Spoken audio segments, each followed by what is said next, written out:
apakah ketidakhadiran mereka ketika diseru baik untuk berperang maupun untuk taat maupun untuk agenda-agenda program kegiatan agama yang lain, ya, lalu mereka tidak hadir, tidak datang, itu apakah karena mereka itu pertama karena ada penyakit, memang males, memang tidak semangat, memang ya tidak minat lah dalam perjuangan agama, ataukah irtabu karena mereka ragu gitu dah. Ragu akan janji Allah, misalnya ya perang itu kan nanti mati. Terus mati nanti gimana?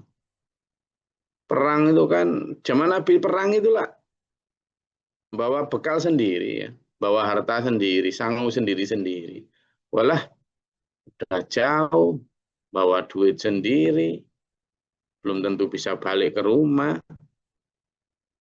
Terus dapat apa? Walaupun dijanjikan bahwa nanti akan diampuni oleh Allah, yaghfir lakum dzunubakum. Lalu kemudian juga yudkhilkum jannatin tajri min tahtihal anhar.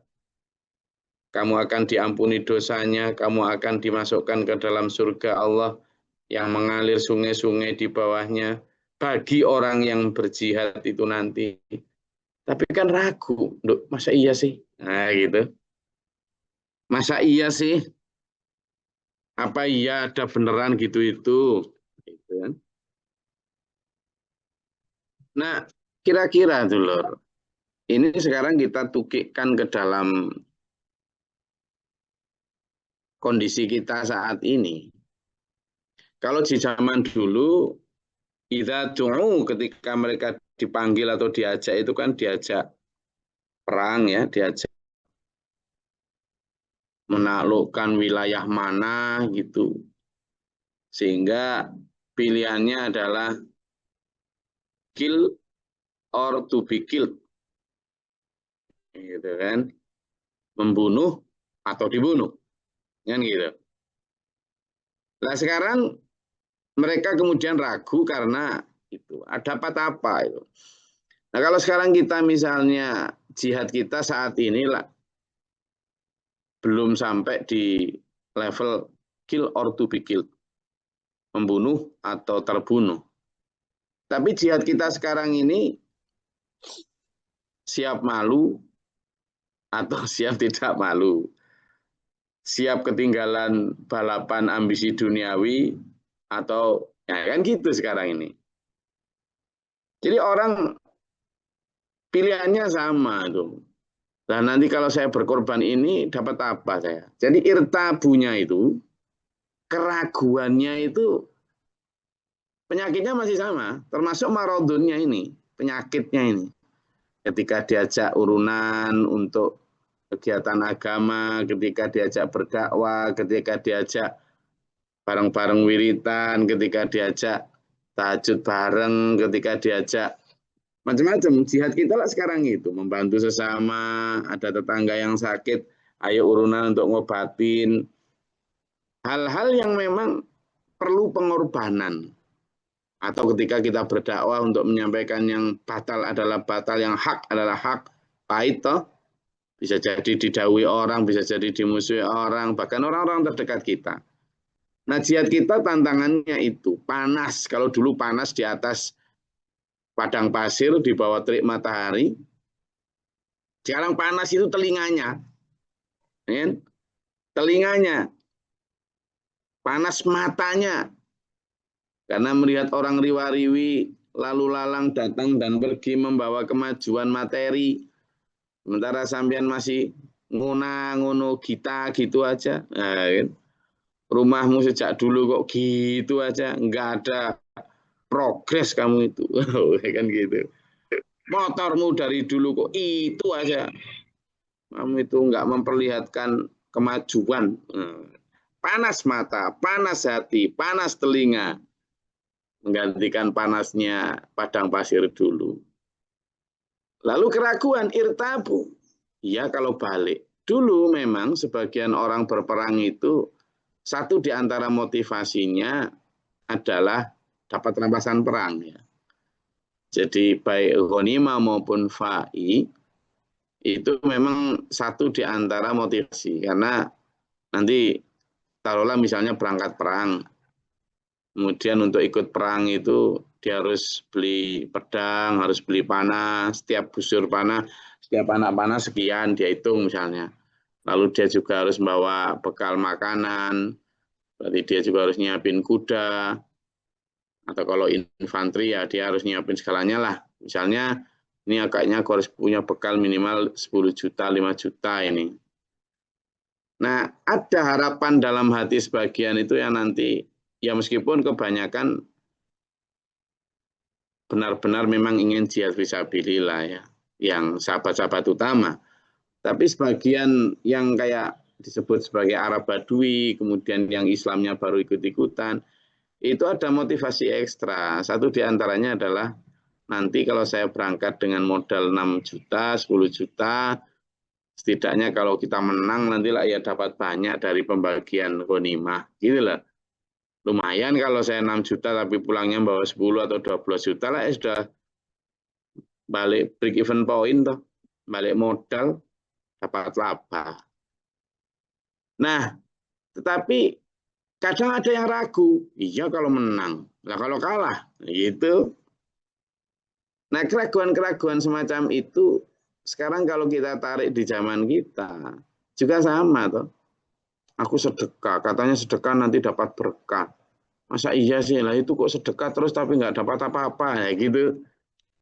Jadi keraguan-keraguan itu muncul ketika seseorang diajak diseru untuk berbuat baik.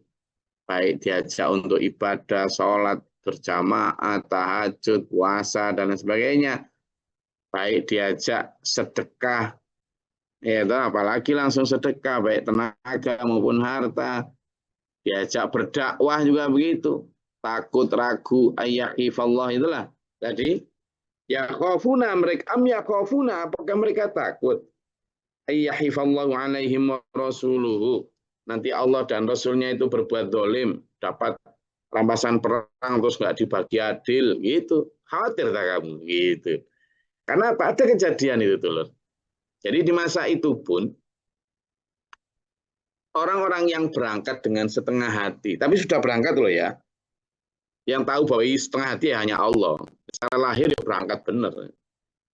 Yang berangkat dengan setengah hati itu pernah itu setelah perang menang, kemudian Rasulullah membagi-bagi itu harta rampasan perang dibagi untuk. Tapi ada seseorang yang dia sebenarnya ngincer satu kain sutra merah. Ya. Tapi ternyata kain itu Rasulullah diberikan kepada seseorang yang lain. Nah orang itu kemudian bertanya, wahai Muhammad, jadilah kamu orang yang adil. Gitu. Nah Nabi Muhammad lu digituin telur. Tapi Nabi Muhammad ya sangat bijaksana. Dengan lembut beliau berkata, bersabda, lah kalau aku tidak adil, lalu siapa orang yang lebih takut kepada Allah untuk berbuat tidak adil? Kalau aku masih kamu anggap tidak adil. Jadi keraguan bahwa Allah dan Rasul-Nya akan memenuhi janjinya untuk memberi kemenangan, untuk memberikan ganti jika kalah, baik kalah terluka, kalah kehilangan harta, bahkan sehingga seandainya kalah kehilangan nyawa, bahwa Allah akan mengganti lebih baik, itu mereka kadang yang tidak percaya. Orang yang di dalam hatinya fi qulubihim maradun, masih ada penyakit. Apa sih penyakit yang bikin kemudian orang tidak percaya bahwa Allah akan mengganti, tidak percaya kepada keadilannya para rasulnya? Apa penyakitnya? Ya, satu yang diantara yang dikhawatirkan Nabi itu yang paling utama itu tadi. Hubud dunia dan takut mati. Wahan itu satu faktor kenapa pasukan muslim kalah di perang Uhud, ya karena cinta dunia. Kamu Peleton B, peleton ini, kamu berada di puncak gunung ini ya, jangan pindah, itu koordinatmu. Jangan pindah sana. Kamu peleton 6, peleton E, kamu di sana, di sebelah sana, di celah itu ada pos intai yang bagus banget tuh. Jangan pindah kemanapun. Kamu peleton A, kamu tetap menyiapkan busur panahmu ya. Sekali-kali aba-aba dari saya langsung. Kamu pasukan kavaleri yang berkuda, kamu siapnya di pintu di ujung lembah sana. Meskipun lembah itu sudah kita kuasai, jangan beranjak ke sana kalau nggak ada perintahku. Sudah. Rasulullah sudah ngatur gitu. Lah begitu, itu kan waktu itu pasukan musyrik atau pasukan Mekah dipimpin oleh Khalid bin Walid tuh. Padahal Khalid bin Walid tadi meninggalkan kemah-kemahnya mereka di tengah lembah itu untuk pergi ke balik satu bukit. Itu sebenarnya mengatur siasat. Kaum muslim yang masih setengah hati tadi, yang masih ada penyakit dalam hatinya, melihat bahwa ternyata kemah-kemahnya pasukan musuh sudah ditinggalkan. Waduh, itu pasti barangnya banyak itu, emas, perak, apa segala macam, kuda-kuda masih banyak itu. Padahal tadi sudah dibilang Rasulullah, jangan tergiur, pokoknya kamu jangan pindah dari posmu. Tapi dulur, ngelihat barang begitu banyak berserakan, ayo lihat yuk, jangan tadi diperintah Rasulullah, nunggu gitu kok. Alah, enggak ngambil, cuma lihat-lihat aja. Kan gitu secara halusnya dulu. Lihat-lihat aja, atau udah aman gitu. Satunya kelompok yang di bukit sana, kayaknya udah nggak ada orang, ya nggak apa-apa lah. Sebagian kamu tinggal di sini, kita ada sebagian yang lihat ke bawah. Halus cara setan membisikkan agar lupa sama wasiatnya Nabi tadi. Benar. Satu persatu mendekat ke komplek tenda yang ditinggalkan Khalid bin Walid tadi. Lihat apa? Harta, kepencut apa? Ghanimah. Benar, akhirnya pos tadi benar-benar ditinggalkan, pos pemanah ditinggalkan, pos kavaleri. Kan pemanah itu artileri itu. Kavaleri ditinggalkan pada kudanya. Pos yang telek sandi di atas bukit itu juga ditinggal, pos pantau kosong. Begitu kosong, Khalid bin Walid yang pimpinan pasukan Uhud ternyata berada di balik itu.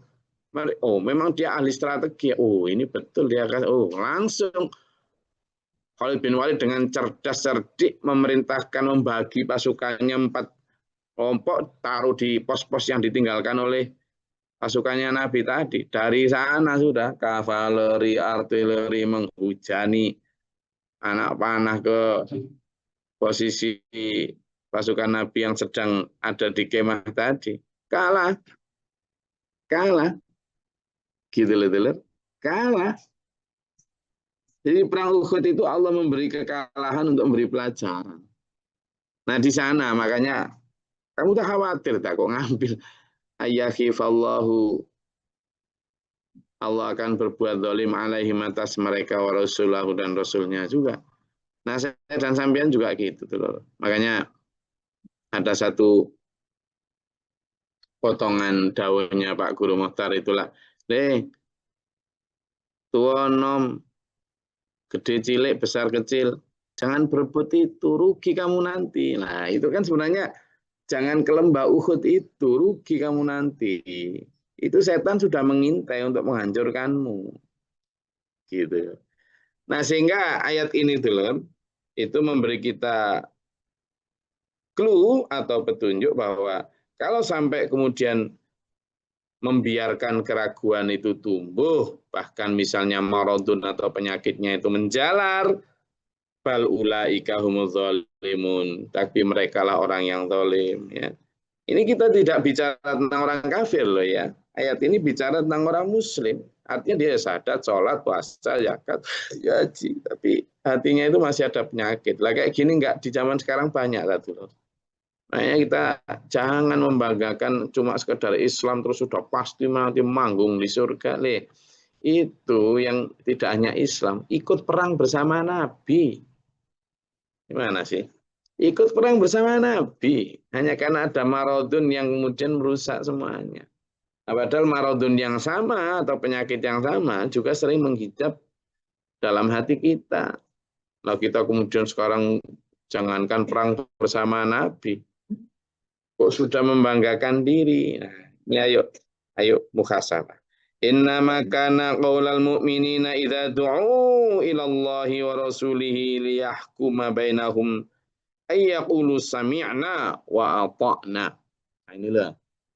Kenapa ciri orang beriman itu, kata Allah dalam ayat ini, karena kaula ucapan mereka orang beriman ketika idza du'a ilallah ya rasuli, ketika ada seruan untuk berjuang bersama Nabi, bersama Allah, maka langsung ayyaqulu sami'na wa ata'na. Nggih Gusti, kami mendengar dan kami taat. Mendengar kami taat. Wa ulaika humul muflihun, dan mereka itulah orang-orang yang beruntung. Langsung enggak pakai tapi, enggak pakai nanti, enggak pakai kecuali ini, kecuali itu, enggak ada. Sami'na wa ata'na. Maka benar-benar konsep sami'na wa ata'na ini juga tertuang dalam banyak ayat ya. Sami'na wa ata'na, satu di antara yang paling terkenal ada di surat Al-Baqarah. Coba dilihat tuh. Surat Al-Baqarah.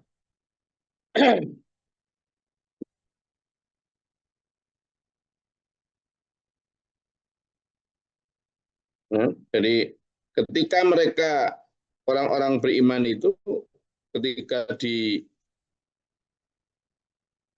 ayat 285 itu kalimatnya sama. Ayat 285 coba dibaca. Orang-orang beriman. Al-Baqarah 285.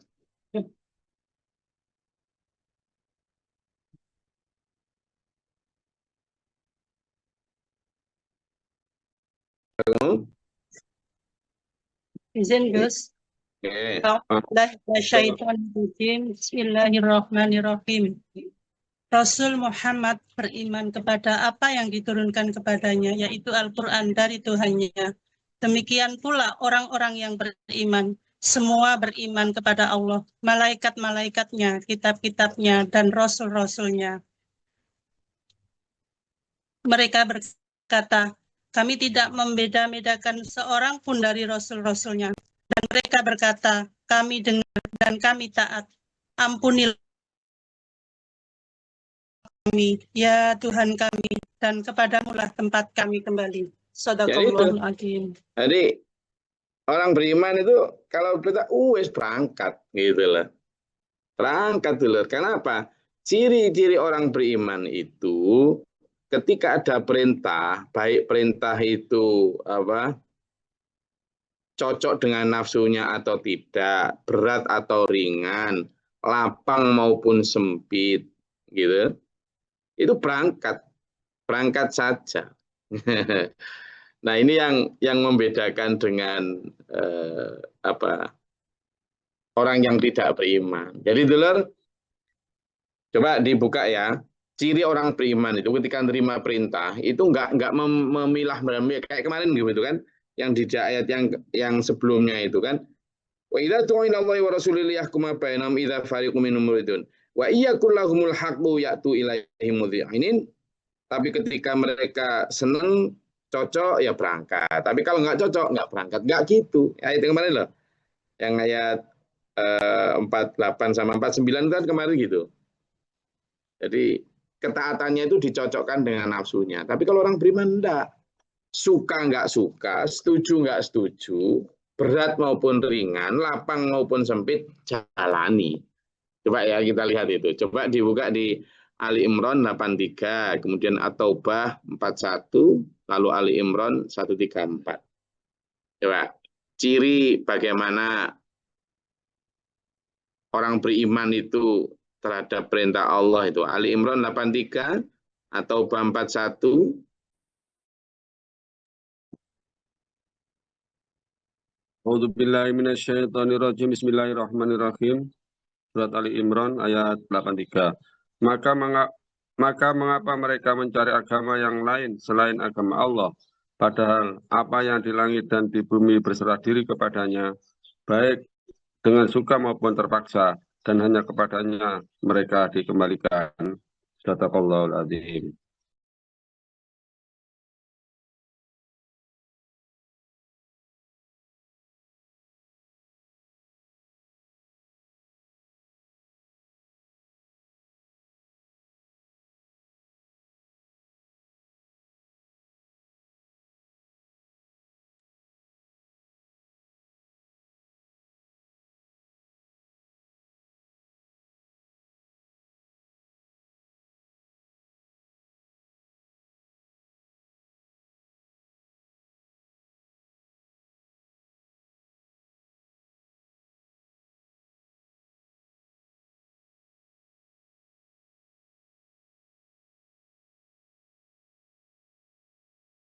Coba Toba 41, sudah ketemu? Atau Toba 41, mau gantian?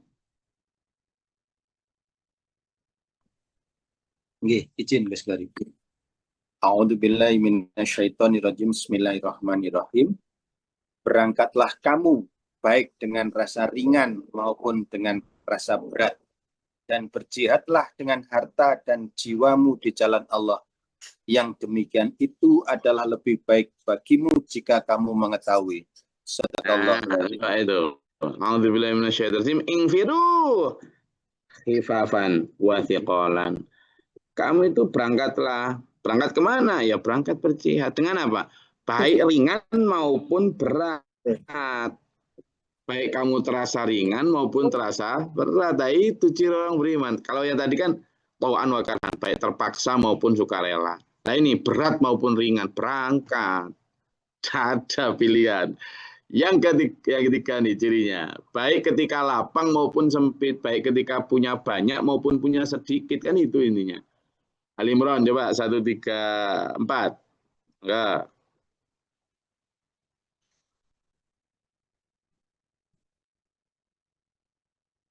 Oke, 134. Gus. Bismillahirrahmanirrahim. Yaitu orang-orang yang berinfak baik di waktu lapang maupun sempit, dan orang-orang yang menahan amarahnya dan memaafkan kesalahan orang lain, dan Allah mencintai orang yang berbuat kebaikan. Sadaqallahul adzim. Jadi kalimatnya jelas itu. Ketika infaknya itu sarroi wadoroi, baik as-sarroi wadoroi, lapang maupun sempit. Maksudnya apa? Sampai ketika diajak untuk berjuang, berkorban untuk agama Allah, jangan nunggu kaya. Ketika punya sedikit ya itu, ketika punya banyak ya banyak. Gitu. Jadi enak kita beragama itu, alhamdulillah. Agama ini memberikan kita peluang banyak tuh loh, yang semampu kita tadi itu. Jangan nunggu banyak. Ada sedikit ya diberikan sedikit, ada banyak ya diberikan banyak. Baik tenaga maupun doa maupun harta. Oke. Jadi itu ciri orang beriman yang sungguh-sungguh haqqal mukminin itu loh. Wa ulaika humul muflihun, dan mereka itulah orang yang beruntung. Tapi lagi-lagi konsep beruntungnya juga harus disamakan, karena untung bagi Allah belum tentu untung di mata manusia. Untung mungkin kalau di mata manusia.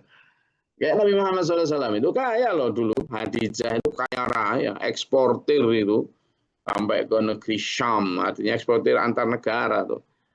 Lah ketika sami'na wa ta'na kepada Allah Rasulnya ikut berjuang, lo wafat lo di tindak pengungsian, tidak punya apa-apa. Ketanya habis. Itu buntung apa untung? Lah kalau dari sisi kacamata manusia lah ya buntung loh. Abu Bakar dulu stratanya tinggi, dihormati di masyarakat, di kalangan kaum Mekah, termasuk tokoh lah. Begitu ikut Rasulullah Muhammad SAW dicaci maki, dihina. Pernah itu Abu Bakar dipukuli sampai hampir wafat di Ka'bah. Itu buntung atau untung secara strata sosial? Untung menurut manusia. Tapi di mata Allah untung sekali. Begitu. Nabi Musa dulunya anak raja tuh. Raja hidup di dalam gelimang kemewahan kekayaan. Tapi karena mendapat wahyu Allah lalu menjadi pesuruhnya Allah, dimusuhi Fir'aun, hidup terlunta-lunta kemana-mana. Enak enggak?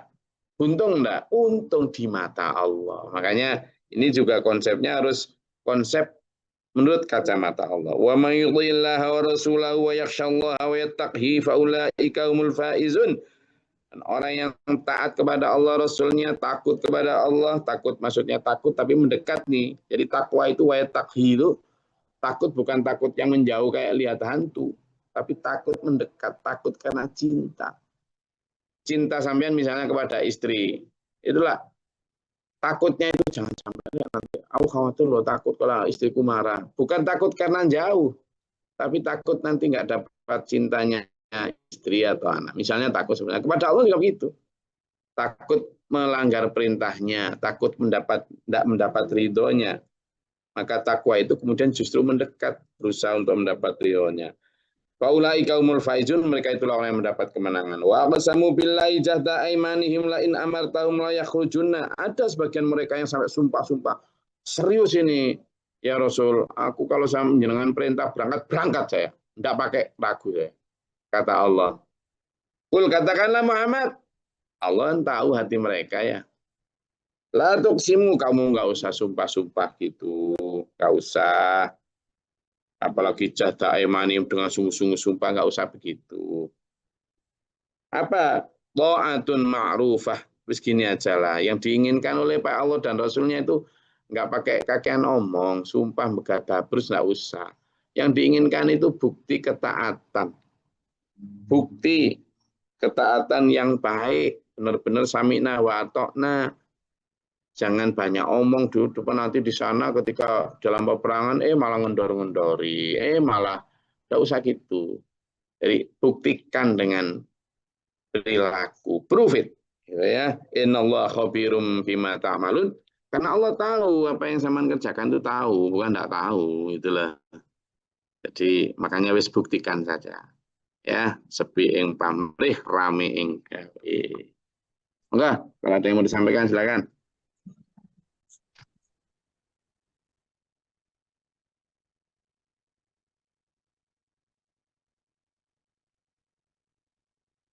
Ada, silakan.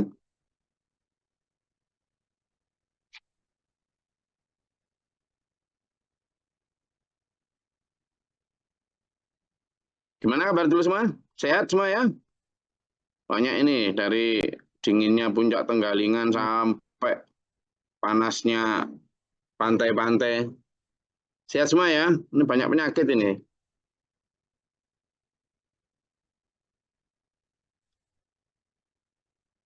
Cuaca juga nggak karuan, nggak pasti. Jadi harus hati-hati. Gimana Pak Bakhrul? Kalimantan Tengah panas, Gus. Sedang di sana nih? Iya, Gus, di Sampit. Wih, Sampit ya. Tuh Pak Jo itu ajak jalan-jalan tuh, biar nggak di Tabanan aja tuh. Panas, sudah 5 hari ini tidak hujan, debu.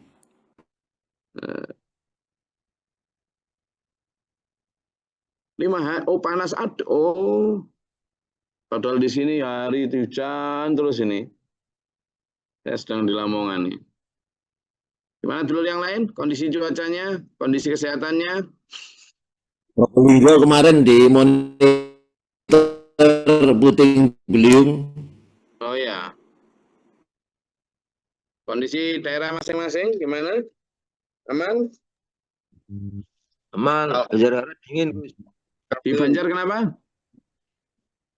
Dingin. Dingin, Banjar nggak pernah nggak dingin, wong di Gunung Dieng. Boyolali gimana Boyolali? Alhamdulillah Gus, gerimis ini Gus. Gerimis, sama bertambah? Belum Gus. Oh, nggak apa-apa, tetap konsisten. Yang dilihat Allah adalah konsistensinya. Namanya baqiyatus sholihah, itu amal yang terus-menerus. Apa, lanjut. Amin, amin. Mana lagi yang mau laporan kondisi Sitrep? Lamongan banjir, Gus. Mana ada Lamongan banjir? Saya di Lamongan kering nih. Daerah Bengawan Jero. Oh ya, daerah sana memang saya pengen berkunjung ya. Ayo, daerah mana lagi? Laporan kondisinya, cuacanya, siswanya. Gus. Kalimantan Barat kenapa? Panas, Gus. Panas terik, Gus. Panas. Loh, sama dengan Kalimantan Tengah tadi, Pak Bahrul. Kalimantan Barat panas ya. Gimana TK-nya? Udah mulai banyak murid? Alhamdulillah. Syukurlah. Ayo. Mana? Dari wilayah mana lagi?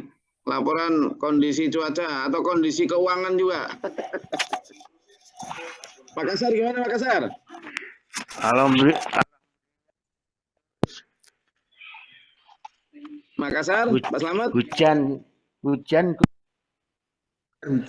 Loh, kondisi keuangannya hujan uang. Cuaca. Oh cuaca, alhamdulillah. Ini Sehat mohon semua. doanya, mau operasi tendon saya putus. Waduh. Loh kenapa Pak Slamet? Habis jatuh. Subhanallah, astagfirullahaladzim.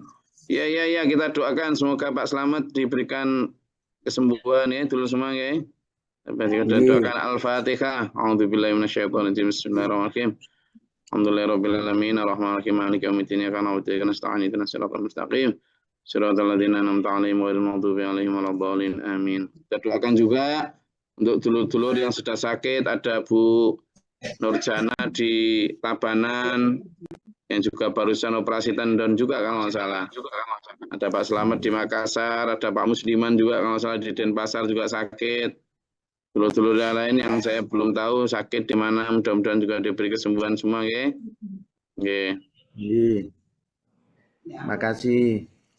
Iya Bu, Bu Warso, Bali. Oke. Sehat-sehat selalu Pak Slamet, jaga kesehatan ya. Makassar. Amin. Dari tempat lain? Makasih. Gimana kondisinya? Cuaca, kesehatan, rezeki, lancar semua? Oke, semoga dulur dimanapun berada dijaga oleh Allah ya. Karena banyak cuaca, banyak bencana juga yang perlu kita waspada, terutama kesehatan pribadi masing-masing ya dulur. Hujan ini banyak hujan bawa penyakit ini, sebagian diantaranya, tidak semuanya bawa. Jadi hati-hati juga.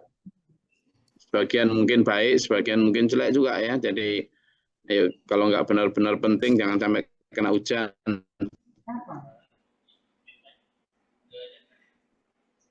Banyak pilek, batuk segala macam ini tentang bagaimana survival ya. Karena kondisi dunia yang tidak menentu, kita perlu juga mengetahui bagaimana kita bertahan hidup nih. Nanti misalnya tentang air, tentang energi dan lain sebagainya. Insya Allah besok kita bahas. Oke, saya rasa itu kajian kita. Dan sekali lagi benar-benar, ya Bu Mihasana, dari mana ini? Palembang, Gus. Oh, dari Palembang, gimana kondisi Palembang? Alhamdulillah. Saya. Di Palembangnya mana ini? Gandes, Gus. Oh, itu kabupaten itu. Kabupaten mana itu? Kabupaten Palembang ya. Oh, di kota Palembangnya. Oh, iya. Soalnya ini kan ada Pak Kurniadi yang di Oku Selatan, ada Bu Aida, ya kan? Ada Pak Suaibi kali Oku juga. Oh, di kota Palembangnya ya. Oke, mudah-mudahan suatu saat bisa mampir. Amin, bismillah. Oke. Makassar juga, nggak tahu insya Allah sebentar lagi saya juga pengen nyambangi yang di Morowali sama Bulukumba itu. Nah, kita juga pengen. Oke, mudah-mudahan nanti bisa tidak hanya singgah tapi ya mendirikan cabang di Makassar lah. Kegiatannya biar nggak hanya kegiatan keluarga toh. Oke. Semoga Allah merahmati kita dengan perkembangan dakwah yang lebih kuat, lebih besar dan berkah marhatillah. Kita semua dijaga Allah, diberikan kesehatan jasmani rohani. Selamatkan dunia akhirat kita di dunia wal akhirah. Amin. Allahumma shalli wa sallim wa barik. Allahumma ighfir lil mu'minina wal mu'minat wal muslimin. Allahumma atina fi man hadayta wa afina fi man afayta wa lana fi man tawallayta wa barik lana fi ma atayta wa qina syarra ma qadaita innaka la taqdi wa astaghfiruka wa atubu ilaika wa sallallahu alaihi wasallam. Allahumma adafana al-bala wal waba wa dal hastina man sina syaitan jahannam rabbana natina wa lana saban. Rabbana man faktubna ma syahidin rabbana la tuzigh qulubana ba'da idh hadaytana wa hab lana min ladunka rahmah innaka antal wahhab.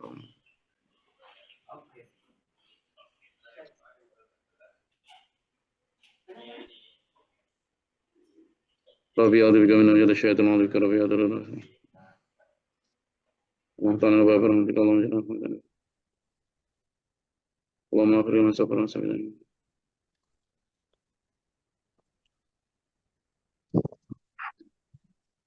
وأن تقبل دعاء إنك أنت السميع العليم.